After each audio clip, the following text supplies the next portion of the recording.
Hey everyone, welcome back to our contemporary world politics series. So we are going to start a new chapter. US hegemony in world politics. विश्व राजनीति में America का आधिपत्य.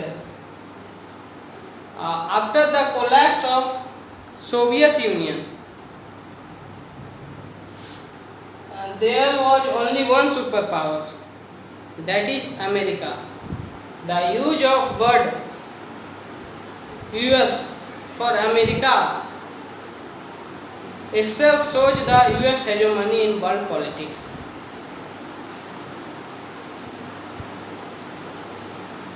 So let us start our new chapter.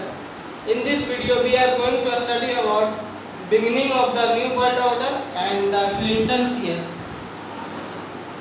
So let us start. Beginning of the new world order. US hegemony began in 1991 after Soviet power disappeared from the international scene. Means when Soviet Union disappeared from international politics, US hegemonic character can be seen. And this is not that US hegemonic character developed in 1991. It goes back to 1945 when Japan was about to surrender.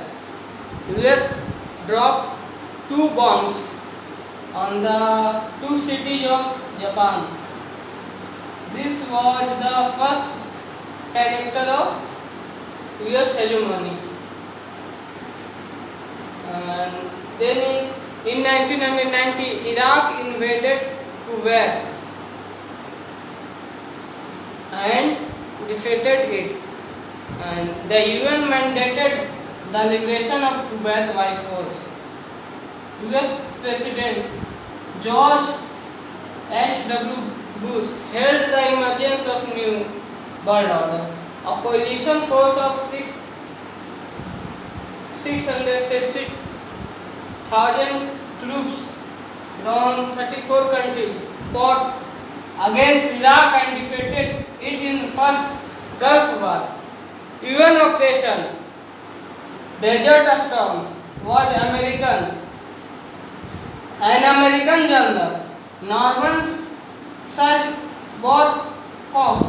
led the coalition and 75% of forces were from the US. The highly publicized use of smart bombs by the US led some observers to call this a computer war. US made profit from the countries like Germany, Japan and Saudi Arabia. It received money from these countries that it had spent on the war. Means we can see that in 1990 Iraq invaded Kuwait and UN decided to liberate it from the Iraqi army. So a coalition was made from 34 countries of about 660,000 troops against Iraq and defeated it in first Gulf War. And this is mainly a UN operation known as Operation Desert Storm, because it was led by American General Norman Schwarzkopf, and about 75% of the coalition forces were American. And the highly publicized use of smart bombs by the US led some observers to call this a computer war.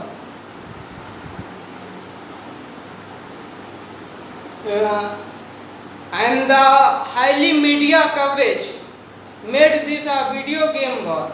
People in their comfort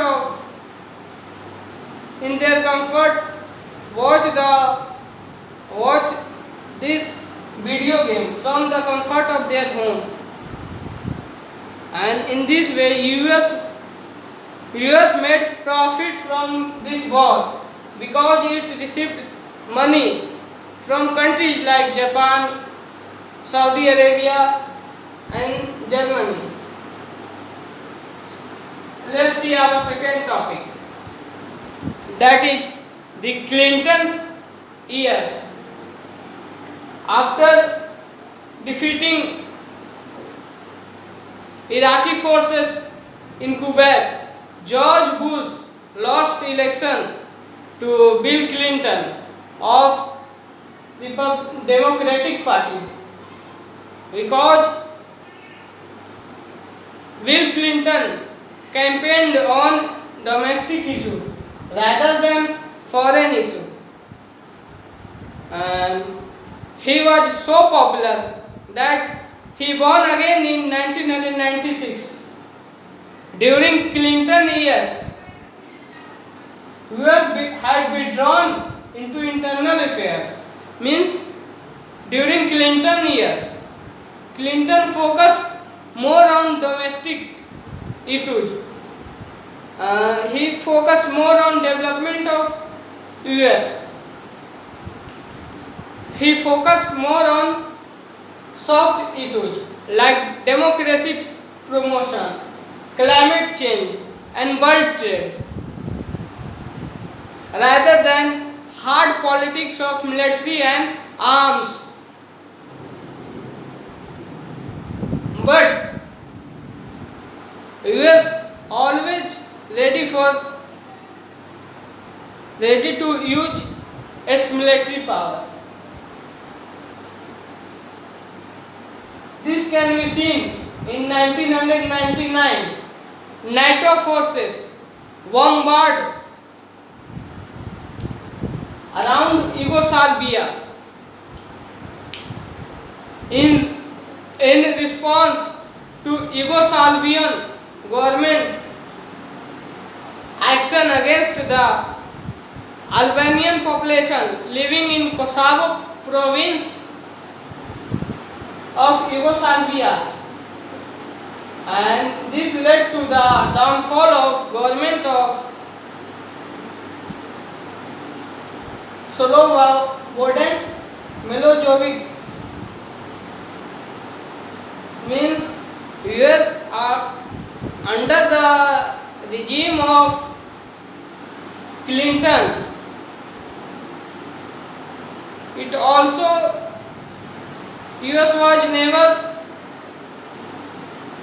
back from using its military power. The very first example we can see in 1999 when Yugoslavian government took action against Albanian population, which was predominantly in Yugoslavia, living in Kosovo province of Yugoslavia. Then the NATO forces led by US bombarded against the Yugoslavia, which led to the downfall of Slobodan Milosevic government. And second example we can see that Operation Infinite Reach, a series of missile strike on Al-Qaeda targets in Sudan and Afghanistan because of the bombing of US embassy in Nairobi, Kenya and Dar es Salaam, Tanzania in 1998. Means when extremist, Islamist or terrorist organization Al-Qaeda attacked on the US embassy in Nairobi, Kenya, Dar es Salaam and Tanzania, US responded by Operation Infinite Reach, which was a series of missile attacks on Al-Qaeda targets in Sudan and Afghanistan. So let's see in Hindi. विश्व राजनीति में America का आधिपत्य, beginning of new world order, एक नया विश्व order का शुरुआत। यूएस का है जो आधिपत्य 1991 में शुरू हुआ, क्योंकि उस समय तक सोवियत संघ विश्व राजनीति से गायब हो चुका था। सोवियत संघ 14 गणराज्यों में बंट चुका था।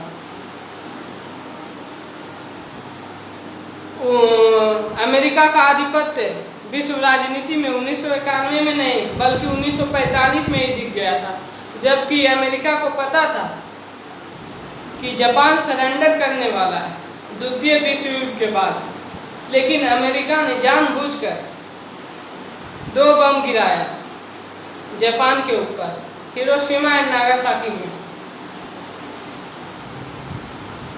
तो हम देखते हैं कि अमेरिका का आधिपत्य कैसे था विश्व राजनीति में और कैसे है। 1990 में जब इराकी फोर्सेस कुवैत पे आक्रमण करके उसे हरा देता है, तो अमेरिका का प्रेसिडेंट जॉर्ज बुश ऑर्डर करते हैं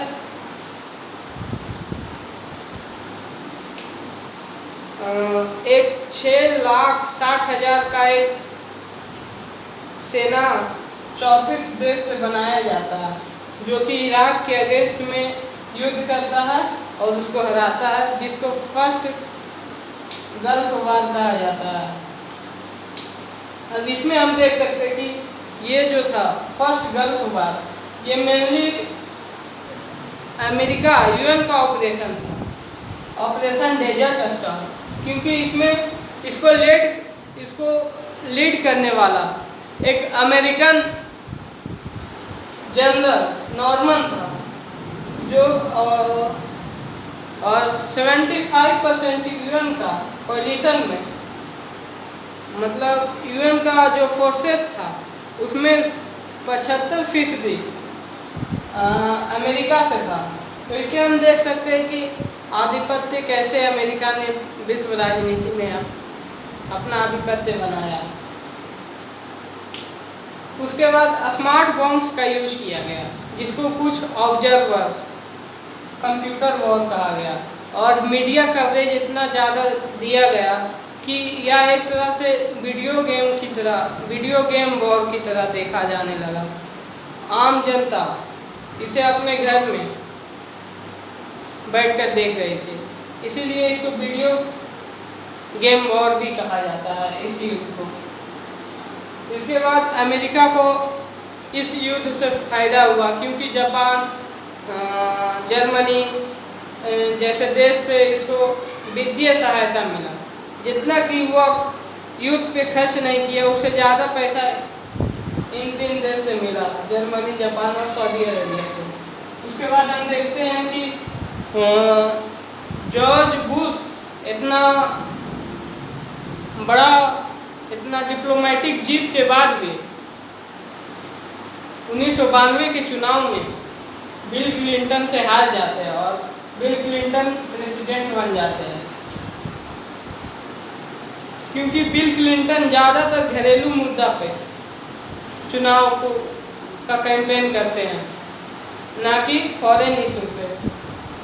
और वह इतना पॉपुलर हो जाता है कि 1996 में भी चुनाव जीत जाते हैं। और लेकिन क्लिंटन के कार्यकाल में अमेरिका अपना ही कंट्री का डेवलपमेंट पे ज़्यादा फोकस करने लगा। बिल क्लिंटन जो थे ज़्यादा वो ध्यान देने लगे सॉफ्ट इशूज, जैसे कि डेमोक्रेसी प्रमोशन, डेमोक्रेसी लोकतंत्र का कैसे फैलाव हो, लोकतंत्र का कैसे पूरे विश्व में विस्तार हो, उसके बाद जलवायु परिवर्तन को कैसे उसे जलवायु परिवर्तन से होने वाले नुकसान को कैसे कम किया जाए, उसके बाद विश्व व्यापार को कैसे बढ़ाया जाए, कैसे बैरियर फ्री ट्रेड किया जाए। लेकिन यूएस आर्मी हमेशा अपने मिलिट्री पावर का यूज करते रहता है। जैसा कि 1999 में जब यूगोस्लाविया में अल्बानियन आबादी के खिलाफ, जो कि एक प्रीडोमिनेंटली पॉपुलेशन था, जो कि कोसावो प्रोविंस में रह रहा था, उसके खिलाफ में वहाँ का सरकार एक्शन लेता है, तो उसके खिलाफ अमेरिका रिस्पॉन्ड करता है, ऑपरेशन चलाता है, नेटो फोर्सेस जो रहता है बम्बार्ड करता है। बम्बार्ड करने के बाद क्या होता है कि वहाँ का सरकार गिर जाता है, जो बाइडेन मिलोसेविक का सरकार गिर जाता है। उसके बाद दूसरा एग्जांपल देखते हैं कि कैसे अमेरिकी सेना अपना मिलिट्री पावर, सैन्य शक्ति का कैसे यूज करती है। तो दूसरा बात में हम लोग देखते हैं ऑपरेशन इन्फिनाइट यूज करता है, क्योंकि जो एक कट्टर इस्लामिक संगठन, आतंकवादी इस्लामिक संगठन अल कायदा, अमेरिकी दूतावास जो कि नैरोबी, केनिया, दार एस सलाम और तंजानिया में स्थित अमेरिकी दूतावास पे 1998 में अटैक करता है। तो अमेरिका जो होता है ऑपरेशन इन्फिनाइट रीच करता है और एक बहुत मिसाइल, एक सीरीज ऑफ मिसाइल का स्ट्राइक करता है अल कायदा पे, जो कि उसका टारगेट था सूडान और अफगानिस्तान, क्योंकि वहीं उसका गढ़ हुआ करता था। और देखते हैं कि US did not bother about UN section, मतलब अमेरिका जो था अंतर्राष्ट्रीय संधि का पालन नहीं करता था, जैसे कि जेनेवा संधि। जेनेवा संधि का यह नियम यह है कि अगर कोई भी देश की सेना हार जाए या फिर कोई भी देश सरेंडर कर दे, उसके बाद आप उस सेना पे अटैक नहीं कर सकते। लेकिन जब इराकी फोर्सेस को, इराकी सैनिक को जब अमेरिका हरा दिया था कुवैत में, उसके बाद इराकी सैनिक जब अपना देश वापस जा रहा था, तो अमेरिका उन सैनिकों पे बर्बरतापूर्वक मिसाइल अटैक करता है और उसमें बहुत सारे इराकी फोर्सेस मर जाता है। इससे हमको पता चलता है कि अमेरिका जो है वो ज़्यादातर अंतर्राष्ट्रीय संधि का पालन नहीं करता और यूनाइटेड नेशन के नियमों को ताक पे रख के वो अपना आकांक्षा को पूरा करता है। That's all for this video. Stay tuned, stay motivated. जय हिंद, जय भारत, वंदे मातरम।